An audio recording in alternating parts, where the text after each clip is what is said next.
Bonjour, bienvenue à cette conférence de presse du ministre de la Justice, Simon Jolin Barrette. Il est accompagné du ministre de la Culture et des Communications, Mathieu Lacombe, et de la députée de Charlevoix-Côte-de-Beaupré, Karianne Bourassa. Alors, merci. Bonjour à tous. Mathieu, Karianne, merci d'être présents. Très heureux de vous retrouver. Avec eux, le Québec est poésie, symphonie et rêverie. Ils nous émeuvent, ils nous font rire aux larmes. Ils nous donnent des frissons avec leur voix puissante et douce à la fois. Ils nous ramènent en enfance et nous font sourire vers l'avenir. Vous l'aurez compris, je parle de nos artistes québécois qui nous initient, petits et grands, à une prestation à la fois à la culture d'ici. Et à l'aube du temps des fêtes, en pleine période de magasinage pour Noël, nombreux sont ceux qui voudront offrir la culture en cadeau. Le projet de loi que nous vous présentons aujourd'hui vise notamment à s'assurer que lorsque les familles dépensent pour aller voir un spectacle, elles en aient pour leur argent. Le projet de loi numéro 10, protégeant les consommateurs contre les pratiques abusives de revente de billets et de renouvellement d'abonnements en ligne, se décline en 3 mesures phares. Cela fait déjà un moment que nous avons à l'œil les sites de revente de billets de spectacle. Au cours des derniers mois, avec l'aide de ma collègue et députée de Charlevoix-Côte-de-Beaupré, Mme Karianne Bourassa, nous avons procédé à de vastes consultations auprès notamment d'experts universitaires, d'acteurs du milieu artistique ainsi qu'auprès de propriétaires de salles de spectacle.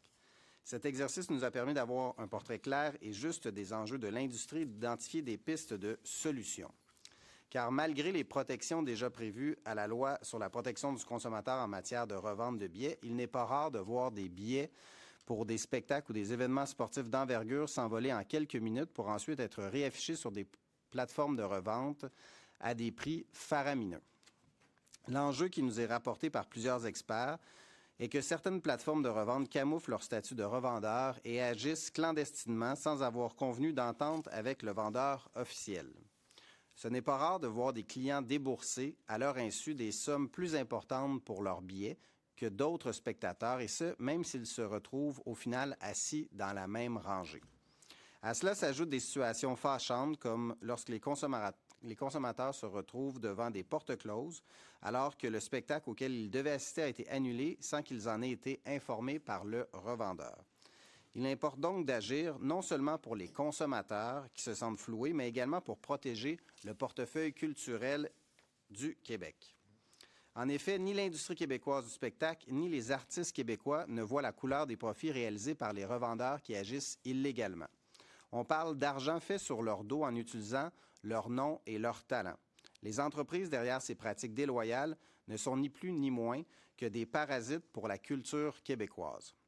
Les familles font déjà tellement d'efforts pour gérer leur budget. Entre le loyer ou l'hypothèque, l'épicerie, les frais pour l'auto et les autres dépenses essentielles, chaque dollar compte. Si nous pouvons empêcher ce genre d'abus, nous devons de le faire. Nous nous inspirons des meilleures pratiques dans le monde. En effet, plusieurs États du monde ont encadré la revente de billets de spectacle pour éviter les pratiques abusives. Aux États-Unis, certains États prévoient des mesures de transparence en matière de revente de billets, alors que l'Australie impose des règles aux plateformes électroniques de revente. L'Irlande régit, quant à elle, la publicité entourant ce type de commerce. Et pas plus tard qu'au mois d'octobre dernier, le gouvernement ontarien laissait entendre qu'une intervention législative pourrait aussi voir le jour à la suite de la flambée des prix de revente de billets pour les matchs de la Ligue majeure de baseball en 2025, les billets pour la Série mondiale avec les Blue Jays. Avec le projet de loi numéro 10, nous envoyons un message clair aux revendeurs que s'ils veulent faire affaire au Québec, ils devront le faire de manière honnête et transparente. Fini les cachotteries. Avant de faire leur achat, les clients devront notamment être informés. Premièrement, qu'ils sont sur une plateforme de revente et que les billets qu'ils convoitent peuvent être en vente à un prix inférieur ailleurs. Deuxièmement, du siège que le billet permet d'occuper. Troisièmement, du prix d'origine du billet mis en vente. Quatrièmement, du nom du dernier propriétaire du billet. Et cinquièmement, en cas d'annulation du spectacle ou d'un changement d'horaire ou du lieu. De plus, pour pouvoir revendre un billet à un prix supérieur à celui d'origine, le revendeur doit avoir conclu une entente au préalable avec le producteur du spectacle. On permet ainsi aux clients de faire leurs achats en toute connaissance de cause et de faire les meilleurs choix en fonction de leurs besoins et de leur portefeuille. Une autre mesure importante du projet de loi concerne les abonnements en ligne qui se renouvellent automatiquement. Vous savez, ces services de télédiffusion, de livraison de repas ou encore de câbleau-distribution auxquels on souscrit parce qu'il y a un rabais de 2 ou 3 mois et avec lequel on se retrouve finalement coincé parce que ça devient plus compliqué de se désabonner que de laisser l'abonnement suivre son cours. Nous avons tous des exemples en tête à ce sujet.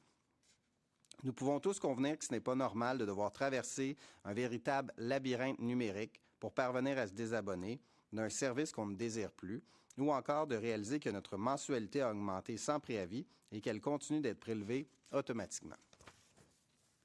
Le projet de loi s'attaque spécifiquement à ces irritants et prévoit de nouvelles obligations pour protéger les consommateurs contre les pratiques abusives observées.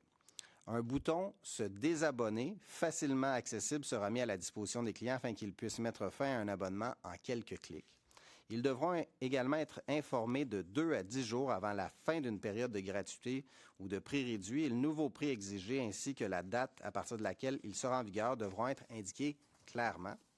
Et par ailleurs, les frais périodiques qui ne sont pas inclus dans la mensualité devront être annoncés clairement à côté des frais mensuels exigés pour un abonnement qui se renouvelle automatiquement, alors terminer les frais cachés. La troisième mesure du projet de loi, numéro 10, est liée à la liberté d'expression des consommateurs. Nous le savons, les consommateurs s'informent souvent sur le web avant de faire un achat. Et que faisons-nous pour s'assurer de faire un choix éclairé? Nous lisons les avis laissés par d'autres consommateurs à propos des produits et des services que nous convoitons.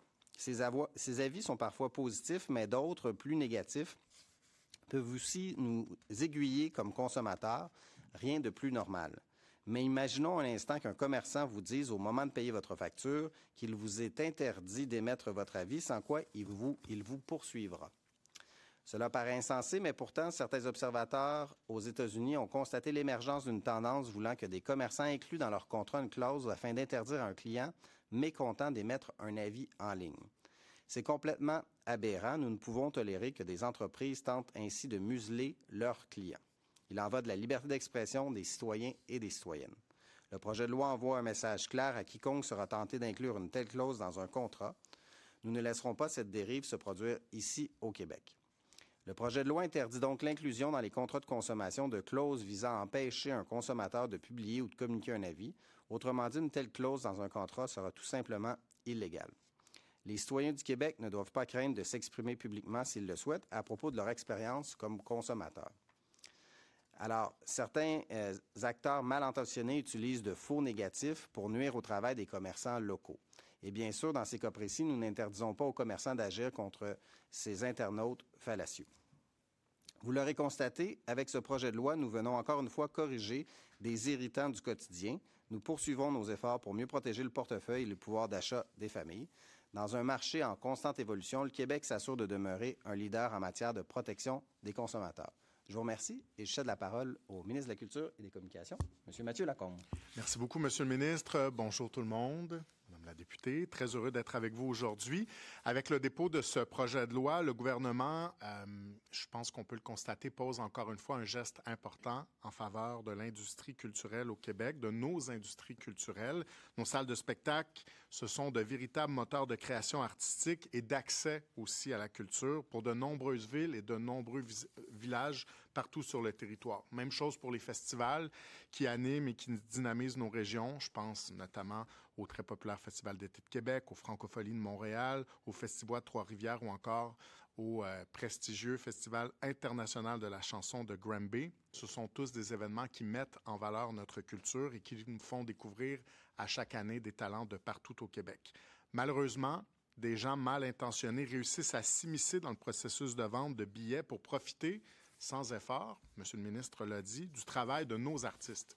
C'est un phénomène, le phénomène de la revente, qui a beaucoup évolué depuis l'adoption d'une première loi, c'était en 2011, et des stratagèmes pour la contourner se sont développés au fil des ans.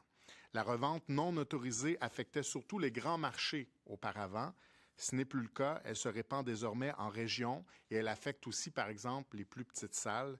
Les sites de revente sont plus difficiles à distinguer des plateformes des producteurs d'ici, donc on constate que ça a bien changé, que tout ça s'est raffiné, les stratagèmes en question, et pour cette raison-là, on devait poser un geste. Avec la mise en œuvre de nouvelles protections contre les pratiques abusives de certains revendeurs de billets, les artistes et leurs partenaires vont pouvoir réellement profiter davantage de leurs efforts et mieux planifier aussi leur stratégie de mise en marché. Elles vont permettre aux consommateurs de culture, par ailleurs, d'avoir accès à plus de transparence quant à l'achat de leurs billets de spectacle. C'est un geste qui s'inscrit en droite ligne avec les efforts qu'on déploie pour favoriser un meilleur accès, plus généralement, à notre culture. Je pense, entre autres, au projet de loi 109, par exemple, que j'ai présenté au printemps dernier, grâce auquel on est venu créer un droit à la découvrabilité de nos contenus et à l'accès à des contenus culturels francophones dans la Charte des droits et libertés de la personne, en plus de créer de nouvelles obligations de disponibilité, de visibilité et de promotion pour la culture québécoise, pour la culture francophone.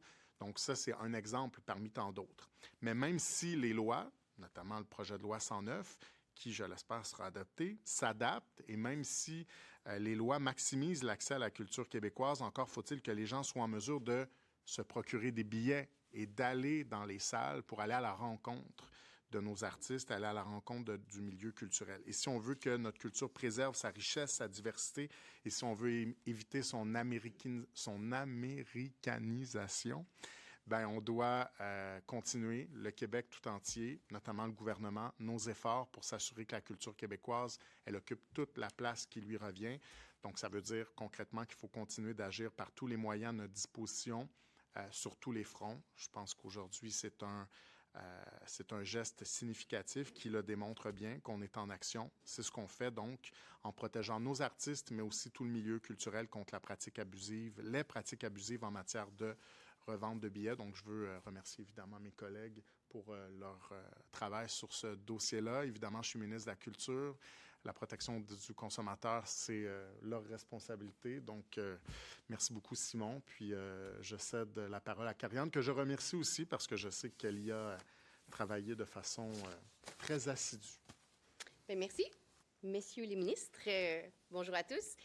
C'est vrai qu'on commence, on dit toujours « Ah, merci beaucoup, je suis contente d'être ici », mais je suis vraiment contente parce que j'ai été l'adjointe parlementaire de Simon Jolin-Barrette, votre ministre de la Justice. Et là, j'ai changé de rôle, mais qui me donne l'opportunité de venir ici en conférence de presse pour expliquer le travail qui a été fait, parce qu'il y a un gros travail derrière le projet de loi qu'on présente aujourd'hui. Donc, le ministre m'avait donné le mandat et la responsabilité de documenter les enjeux entourant la revente de billets. On avait très peu d'informations concernant ce phénomène et les informations qu'on avait, c'était souvent des plaintes qui étaient relayées dans vos différents médias. Donc, l'exemple le plus marquant, ça a été celui du décès de Carl Tremblay, cette cérémonie qui devait être gratuite où les gens ont revendu des billets à près de 500 $. Donc, ça a été un peu la goutte qui a fait déborder le vase, qui a dit qu'il faut vraiment se pencher sur cette question-là. Mais des situations irrégulières, j'en ai vraiment entendu beaucoup quand j'ai rencontré les différents groupes. Un billet qui se vend 100 $ pour un spectacle et le lendemain matin, donc quelques heures à peine plus tard, se revend 1000 $. Donc, que s'est-il passé dans la nuit pour expliquer cette hausse de coût ou des billets qui sont vendus sur des sites de revente, mais qui n'ont pas encore été vendus sur le site primaire? Donc, beaucoup de gens ont soulevé comme ça des problématiques. Il fallait dresser un portrait de la situation. Et dans les mois qui ont suivi, j'ai rencontré beaucoup de groupes, jusqu'à 7 mois de grossesse avec ma grosse bédaine, à faire des rencontres pour essayer de comprendre la problématique. J'ai rencontré des experts universitaires, des représentants du milieu artistique, des producteurs de spectacles, des salles de spectacles, des groupes de protection des consommateurs, des promoteurs d'événements. Donc, vous comprendrez que c'est des gens dans l'industrie, mais qui ont différents intérêts, qui ont différentes visions. Mais tout le monde s'entendait pour dire qu'il fallait agir et que le statu quo n'était pas acceptable. Donc, effectivement, il faut comprendre que l'argent de la revente va rarement aux artistes et à l'industrie. Et M. le ministre l'a dit tout à l'heure, mais moi, c'est un mot sur lequel j'ai vraiment arrêté lors des consultations, les gens ont mentionné ça. Ils ont utilisé le terme « parasite » de l'industrie culturelle. Puis ça m'a marqué parce qu'en effet, ni l'industrie québécoise du spectacle, ni les artistes québécois ne voient la couleur des profits réalisés avec les revendeurs. Donc, on parle d'un argent qui est fait sur leur dos, en utilisant leur nom, en utilisant leur talent, et ça ne va pas du tout, ça ne bonifie en rien notre culture québécoise. Donc, j'ai remis un rapport qui explique les enjeux, qui mettait aussi de l'avant des solutions proposées par l'industrie, parce que l'industrie avait aussi des solutions. On a compris le modus operandi de différentes plateformes non autorisées, on le précise. Et là, ça nous a permis d'analyser la loi sur la protection du consommateur avec un nouvel œil et repérer des brèches qu'aujourd'hui, on va tenter de colmater avec ce projet de loi. Alors, je vous remercie, Monsieur le ministre, pour votre confiance de m'avoir laissé là. Ça a été un premier mandat là, dans lequel je me suis donné vraiment à fond et de comprendre, de voir les problématiques. Ça a été un très, très beau mandat, mais on l'a fait pour nos familles, d'une part, parce que, oui, avec l'inflation, à l'approche des fêtes, les budgets sont plus serrés. On veut que les gens puissent s'offrir des billets de spectacle. On veut qu'ils puissent avoir accès à de la culture à des prix abordables.